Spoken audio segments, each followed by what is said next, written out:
Good afternoon, it's Dave at All Things Important Reviews. Thanks for checking my channel out, thanks for checking this video out.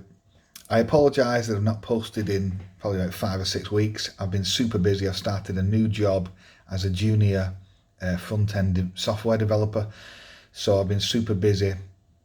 I did mention in previous videos that I've tried to change my career because I want to live in a different country long term, and I've finally managed to do it.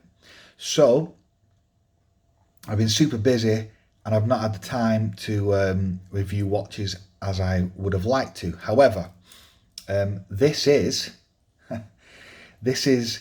the Cronos 200 meter diver. That is obviously a homage watch to the Rolex Submariner. This is a very popular model, and this has the upgraded clasp with a gliding style lock, quick adjust on the fly adjustment for the micro adjust. It does work very, very well, and I'm going to show you later. And there is actually a ceramic ball, this ceramic like pins in there. Okay, so let's start with the basics. So this is a 40mm nominal, 200 m water resist. Obviously the style is in the style of Rolex's Submariner. Sapphire crystal, ceramic bezel, beautiful ceramic bezel, one of the best I've ever felt. Although there is a little bit of back play, it feels really nice. And this one has fully loomed indices and a fully loomed bezel. Because this one has the Celita movement inside of it, I believe. I'll put the specs in the box below. And there will be an affiliate link if you wanted to pick it up, where I make a tiny bit of commission at no extra cost to you. Obviously, you've got your stainless steel bracelet as well, which is in the style that we all know, the 3-link style. Now, in kind of the watch community, there is a big debate about whether this watch is as good as or better than the San Martin, which model is better, and I will do a separate comparison review of those watches. Well, a separate full video comparing the two. It is very close, I will have to admit. But yeah, I decided to get it in the blue because I think the black and silver is too boring. It's been copied that many times. The black and silver is too boring. I do prefer it in blue. Now, but we will talk about the dial a little bit. So let's talk about the sizing. So I've measured this watch prior to the video. The bezel diameter is 40.1. Okay, 40.1 bezel diameter. The lug to lug, which is about 47.7, so call it 48mm, so perfect size really. The end link to end link is about 52mm, however, and that's what makes the watch head feel a little bit bigger than it actually really is, if you get what I'm saying. For a 40mm watch, it does feel a lot bigger than a 40mm watch, definitely. But to be fair, all Rolexes and watches that are made like it, all Rolexes like sports range, other like the Submariner, not Datejust, GMT, etc. They do feel bigger than what they actually are, the nominal specs, and that's because of this case style. The big fat case that they put on it makes it feel a lot bigger than 40mm.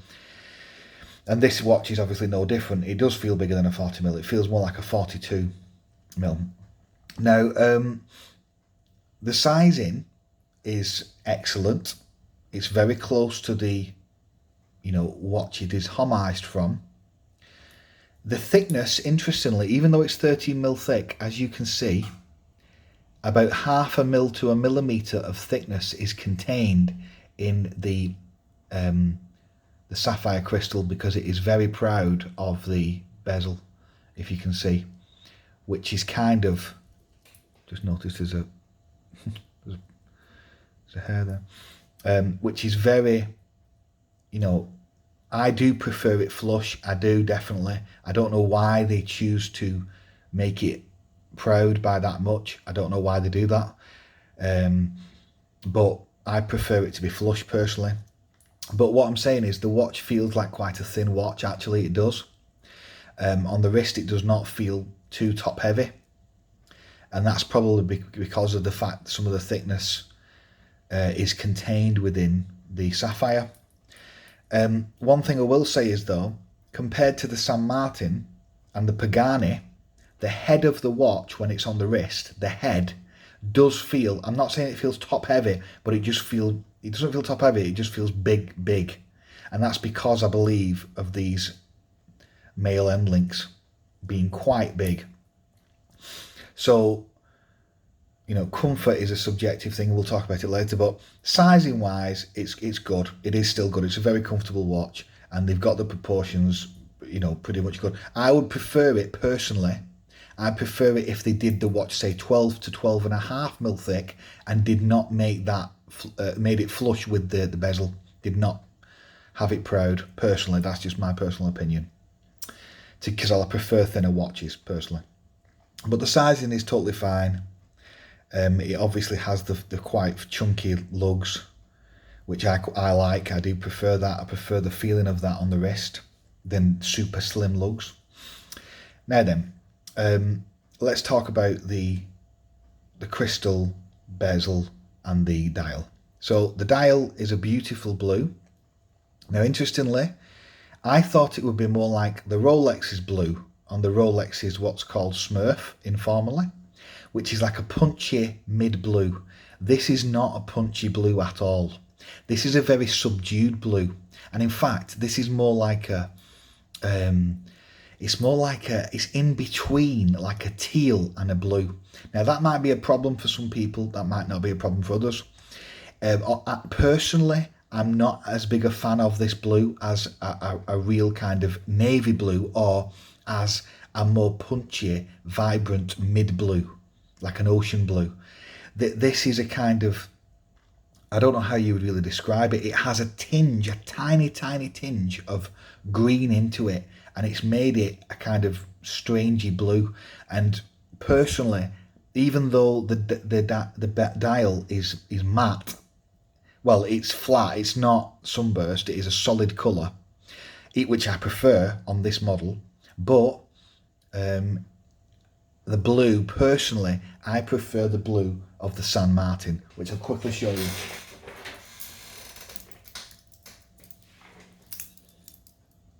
You can clearly see the blue, how much bluer the San Martin is, but the San Martin's dial, because they've used the sunburst effect, it makes it look purpley, which I don't like. But I do prefer the blue of the San Martin. You can do, I'm just showing you for reference now the colour of the blue that they've given me. So yeah, so colour of the blue for my personal taste is not amazing, but again, it still looks great. And you know, some people may prefer that. It's all subjective. You can buy it in black, you can buy it in different colours anyway, so just thought I'd point that out. I love the dial. I think they've got the Cronos correct in terms of the branding. They've got the automatic 200 meter, that looks perfectly fine. Obviously you've got the sapphire crystal, as we've talked about already. The Cyclops, again, to me is okay. You know, moderate magnification there. I never use the date windows. I just like them as I think they look better. They add character to the watch. So the dial to me is perfectly fine. You've got the Mercedes style hands. The indices are somewhat, you know, the loomed indices are somewhat cream in colour, and obviously not the same as the markings on the bezel. I'll just move the bezel for you. The bezel is ceramic, which is what I prefer because it looks so much better. Bezel's totally fine to me. It's very easy to turn. It is easier to turn than the Pagani and the San Martin. It feels very solid. It does have back play. Again, it's not an issue for me, a tiny bit of back play. So all in all, it's a great presentation on the front of the watch. The crown is signed with the Cronos logo, which again looks totally fine to me. I do like the kind of timer thing that they've got for the logo. I think it works. So then, back of the case back. The case back is super plain. Again, it's not my personal cup of tea the way they've done the... I don't like plain case backs. I think it's boring. I think it'd be better if they put on, some laser etchings of the logo and the water resistance. I think it's super plain, but ultimately Rolex do that as well on their models. So if they've tried to, copy that design feel, then that's why they've done it. But to me, that's a bit of a down point. I would have liked to have seen an exhibition window, markings, branding, etc., and the model number on the dial, on the case back. Right, let's talk about the bracelet. Now the bracelet, let me tell you this now, the bracelet is superb. It is not polished center links, which is good. I prefer it all brushed. It does have the polished outers, which is again good. The thickness of the links is correct. They're about 2.8 mil. Obviously these ones, the end ones, are a bit fatter, but these ones are correctly, they're all correctly machined, and they're all, it's a very good high quality bracelet basically. Now, one tiny criticism of the clasp is that it's not signed. Don't have a clue why they wouldn't put that logo there. That is just crazy how they would not do that. But they've not done, but it's okay. It's okay. The actual clasp mechanism is again excellent. As you can see, you've got a quick adjust feature in there. So you just clip this out, boom. Now it's on it's on like a pin where it rolls along in them kind of recesses in the clasp, and then you can just literally slide it along, and I think it's probably 2 mil increments or 1 mil even. I don't know what the exact increments are that you can slot it in. Once it's clipped in, as you can see, I'm pulling that and it is totally secure. It is one of the best quick adjust, gliding lock style clasps I've ever used. I've used one off Carliwet, I've used another one, I've used about 3 or 4 off AliExpress, all to varying degrees. The Carliwet one is okay, but this is probably the best one that I've used outside of a real Rolex. Now I have used a real Rolex and it is better. The real Rolex is, in my opinion, is even better, and it's even better on the real Rolex because this clasp here, it's easier to open and it feels much more what's the word? Much more sure in your actions when you're opening the safety catch on the real Rolex. But on these like homages, they're not, obviously the materials are okay, but they're not the same quality. They're not the same thicknesses and stuff. So, but all in all, the clasp is excellent, totally fine.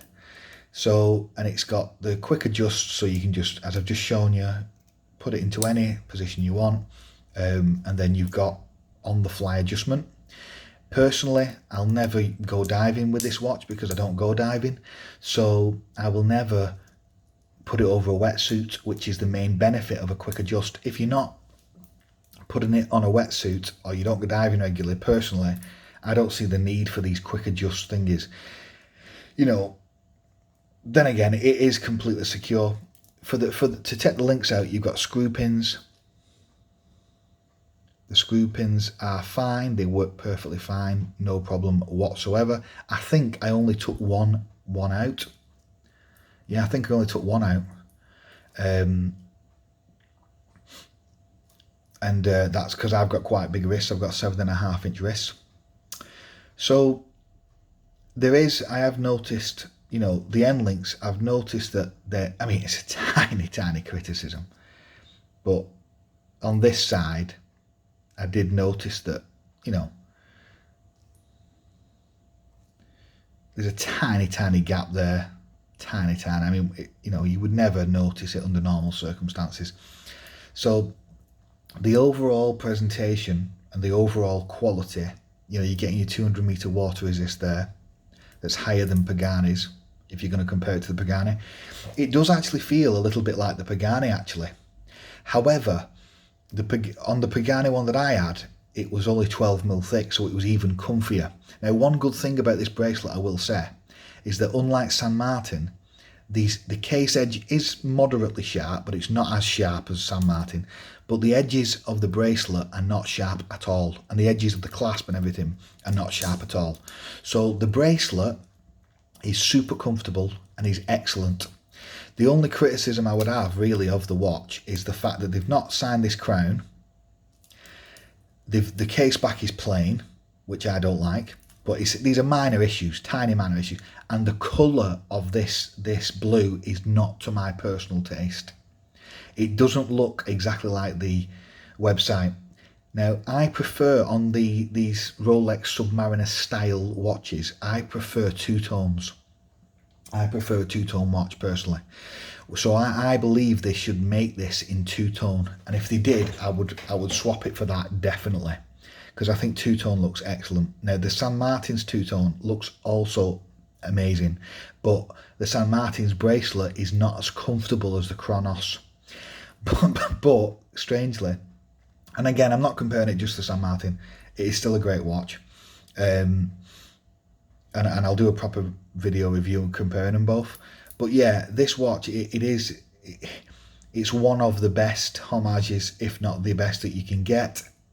Obviously, I think you can get it now in green with a black dial. I could be wrong, or if that was San Martin, I'll check. But you can get it in various colour combinations. In fact, you can get it in a grenade dial. And you know what I would do actually? If the two-tone wasn't available, you know, they might not have made that yet, but I think they are going to do eventually. I would get it in the black with the grenade dial. I think that adds character to it, because to me, just having it all black is just too boring. So I would get it in the grenade dial. That's what I would do.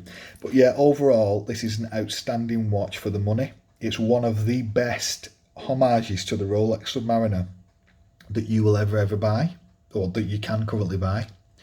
It's comfortable, it's durable, it's really well made, got a great clasp and a great bracelet. Doesn't feel too top heavy, doesn't feel too heavy on the wrist overall. I would guess it's about 150 grams, you know, close to the sweet spot. So there's a lot of positives. 200-meter water resist, decent branding.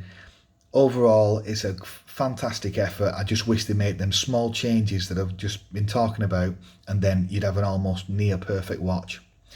Yeah, maybe even, as I mentioned about this, making it thinner by having that flush with having the dial, the crystal, sorry, flush with the bezel. That would be another benefit to me that I could see they could improve. But overall, great effort. Thanks a lot for checking my videos out. There's going to be loads more coming up. Sorry I've not been posting recently. Nice one. It's Dave. Have a great day.